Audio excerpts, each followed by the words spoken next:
Look, I'm just gonna say it. I am officially offended. I'm standing here looking at the new Lynk Co 900, and I feel like I've been lied to by every car dealership in America for the last decade. While we've been arguing over whether a cup holder should be heated or cooled, China just built a luxury SUV that makes a brand new Cadillac Escalade look like a horse and buggy. Seriously, this thing has 850 horsepower. That's not a typo, 850. It's a 3-row family SUV that does 0 to 60 in under 5 seconds, costs half as much as a BMW X7, and has more tech than a Silicon Valley startup. How is this real?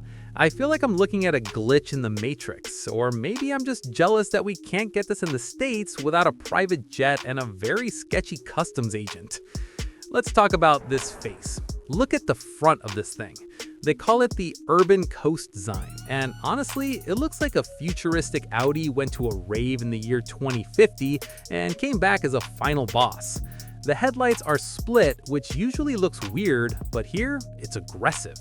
You've got these northern light LED strips sitting high on the hood, and then the main matrix LED beams are tucked into that massive vertical waterfall grille. It's got 12 polished slats that look like they were carved out of obsidian. And get this, the badge glows, because of course it does. It's got more cameras and sensors hidden in the bumper than a government building. I'm counting LiDAR, millimeter wave radars, and enough ultrasonic sensors to hear a squirrel sneeze from 3 blocks away. It's intimidating, it's wide, and it makes my neighbor's Tahoe look like a rental car from 2012. Moving to the side, this is where you realize just how massive this beast is. We're talking over 198 inches of pure, unadulterated flex. It sits on 22-inch multi-spoke wheels that are so big they probably have their own zip code. And the door handles, they're flush. You walk up, they pop out like they're happy to see you, and then they disappear back into the bodywork for maximum aerodynamics. It's got a floating roof design and these matte silver skid plates that scream, "I'm rugged," even though we all know this thing is too pretty to ever touch a dirt road. But wait until you see the back, because that's where the drama really hits. The taillights are these energy crystals, literally vertical light bars that do a whole choreographed dance when you unlock it. It's got a quad exhaust setup that actually looks functional, and a rear spoiler that hides the wiper underneath so the grass stays clean and sleek. It's the kind of design that makes you realize American manufacturers have been playing it way too safe. But the real what is happening moment comes when you pop the hood. This isn't just some buzzy 4-cylinder. Underneath all that plastic is a 2.0-liter turbocharged engine paired with a tri-motor electric system. We're talking about a combined output of 850 horsepower and over 600 pound-feet of torque. Bro, this thing has more power than a Hellcat, but it's a plug-in hybrid. It has a 40 kilowatt-hour battery, which is basically the size of an entire Nissan Leaf battery from a few years ago. You can drive 120 miles on pure electricity before the gas engine even thinks about waking up. And when you do need to charge, it hits 80% in 30 minutes. I'm officially frustrated. Why does my phone take longer to charge than this 3-ton tank? It's faster than a sports car, quieter than a library, and more efficient than a Prius. It feels illegal to have this much performance in a vehicle that can carry 7 people and a week's worth of Costco regrets. Speaking of 7 people, let's talk safety, because this car is basically a rolling fortress. It's built on the same SPA platform as the Volvo XC90. Yeah, the Swedish gods of safety. But Lynk Co decided to turn the dial up to 11.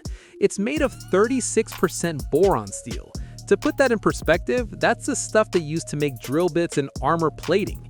It has more airbags than a bouncy castle, including side curtains that cover all 3 rows. But the tech is the real star. The ADAS suite is so advanced it practically refuses to let you crash. It's got evasive maneuver assist, front cross traffic alerts, and a 540-degree transparent chassis camera so you can see literally through the floor of the car. If you managed to hit something in this, you were probably trying to. It's not just a car, it's a bodyguard that happens to have a 3-speed DHT gearbox and a top speed of 150 miles per hour. Okay, I'm gonna need a second to compose myself before we step inside, because the interior is where my soul actually left my body. You open the door, which is soft close, obviously, and you're met with a wall of Napa leather and real wood. There isn't a single piece of cheap, scratchy plastic in sight. The dashboard is dominated by a 15.4 2.5K touchscreen that's faster than my iPad Pro. It's running a Snapdragon 855 chip, so there is zero lag, none. You've also got a 12.3-inch digital gauge cluster and a massive 12.8-inch head-up display that projects navigation instructions right onto the road. It feels like you're flying a fighter jet, but the seats are giving you an 8-point deep tissue massage. And get this, the passenger seat is a zero-gravity throne with a power leg rest that extends 11 inches. If I ever get missing, check the passenger seat of a Lynk Co 900, because I'm never leaving. The tech doesn't stop at the screens. It's got an active fragrance system that lets you choose between different scents depending on your mood. It's got 64-color ambient lighting that pulses to the beat of the 14-speaker Bose surround system. And the climate control? It's 4-zone, with dedicated vents and controls for the people in the back so they can stop complaining. There's 5G connectivity, Face ID login that automatically adjusts the seats and mirrors to your profile, and the voice assistant that actually understands what you're saying.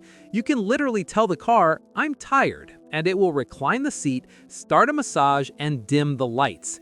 This isn't a car, it's a therapist on wheels. I'm honestly embarrassed for every luxury brand in the US right now. How did this happen?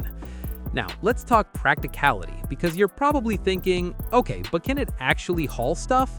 Yes, it can haul all of it. Even with all 3 rows up, you still have enough trunk space for a couple of suitcases. Fold that 3rd row down and you've got over 30 cubic feet of space. Fold the 2nd row and you could basically start a small delivery business. The 2nd row seats slide and recline, and even the 3rd row has enough legroom for actual humans, not just toddlers you're mad at. There are USB-C ports everywhere, hidden storage under the floor, and enough cup holders to keep a soccer team hydrated. It's the ultimate road trip machine. You could drive 700 miles on a single tank and a full charge, and you wouldn't even be tired because the car did 90% of the work while you were getting a hot stone massage. And now for the part that is gonna make you want to throw your computer out the window. The price. Take a guess. 100K? 80K? Nope. In China, this flagship 850 horsepower Napa leather-wrapped spaceship starts at around 35,000 USD. For the top-of-the-line, fully loaded EMP version, you're looking at about 45 to 50 grand. Bro, that is the price of a base model Honda Pilot or a moderately spec'd Ford Explorer.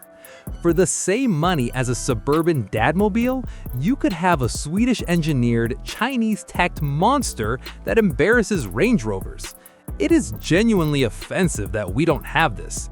If this car landed on US soil tomorrow for 50K, the entire car industry would collapse overnight.